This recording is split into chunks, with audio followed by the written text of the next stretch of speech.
На уходящей неделе состоялся телефонный разговор президента Джейнбекова с президентом Таджикистана Рахмоном по укреплению приграничного сотрудничества. Примерно в это же время Рахмон уволил главу милиции из Фаре Искандар-Дода Амиршоха, известного под именем Шох Искандар. А в Бишкек прибыла таджикская делегация, которая начала обсуждать с кыргызскими коллегами вопрос обмена территориями. На вице-премьера Дениша Разакова подали в суд, так как он назвал митинги против себя проплаченными. 2 из 4 задержанных 11 января молодых людей в Баткене, обвиненных в хулиганстве, отпустили под домашний арест.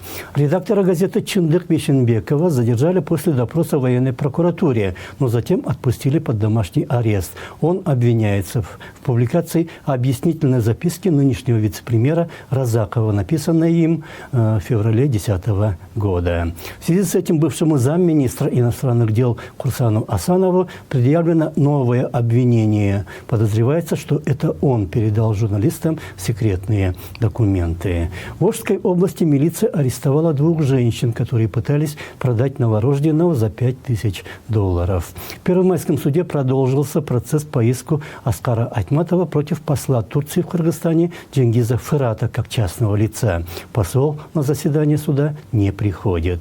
Верховный суд назначил на 10 февраля пересмотр уголовного дела Мелиса Мурзахматова, который в 2015 году был приговорен к 7 годам лишения свободы заочно. В Свердловском суде прошло первое заседание суда по иску Матраимовых против 3 СМИ. Судья объявил перерыв до 29 января в связи с тем, что агентство 24KG выразило готовность обсудить мирное урегулирование вопроса. Там же стало известно, что адвокатом семьи Матраимовых, еще одним адвокатом, стал известный юрист Канатбек Азиз, заявивший, что обвинения против них в связи с $700 миллионами необоснованные. Первомайский суд Бишкека отказал в иске Саганбеку Абдрахманову, который требовал признать недействительными съезд СДПК от 6 апреля и избрание Кудурановой, исполняющей обязанности председателя партии. Суд против президента интернет-компании Ахнет Куана Аджимудинова отложили в связи с его госпитализацией. Глава департамента лекарственного обеспечения Минздрава Шакирова выиграла суд против газеты «Ачик Саясат Плюс». Журналисты должны выплатить ей 50 000 сомов. Бывший премьер Сапар Исахов отказался участвовать в процессе по коррупции при реконструкции исторического музея, объяснив это тем, что суд принял абсурдное решение по делу о коррупции при модернизации ТЭЦ. В Таласе задержали главного специалиста органа пробации при Минюсте по факту систематического вымогательства и получения взяток.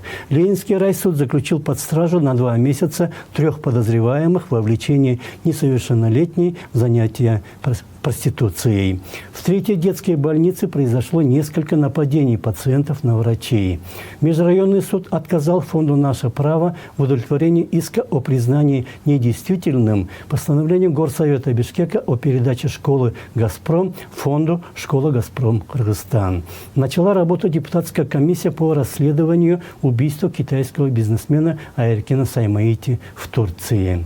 Директор департамента госэкспертизы Госстроя Арабеков сообщил, что компаниям-застройщикам отныне не надо будет получать для строительства зданий разрешение от служб пожарного надзора или экологии или санэпидемстанции. Нацэнергохолдинг объявил, что в селе Маевка обнаружена майнинг-ферма, которая в 2019 году потребила около 280 000 киловатт-часов электроэнергии. Ассоциация нефтетрейдеров сообщила, что в 2019 году Кыргызстан импортировал из России 970 000 тонн нефтепродуктов, из них 450 000 тонн бензина. В войсковой части номер 20001, относящейся к Госпогранслужбе, потеряли солнечные батареи на более чем 1,5 миллиона сомов. Куянбек Сатыбалдиев подал в отставку с поста полпреда правительства Джалалабадской области. Вместо него назначен сразу министр чрезвычайных ситуаций Мирзахмедов. Президент вручил государственные награды, которые были присвоены в канун Нового года.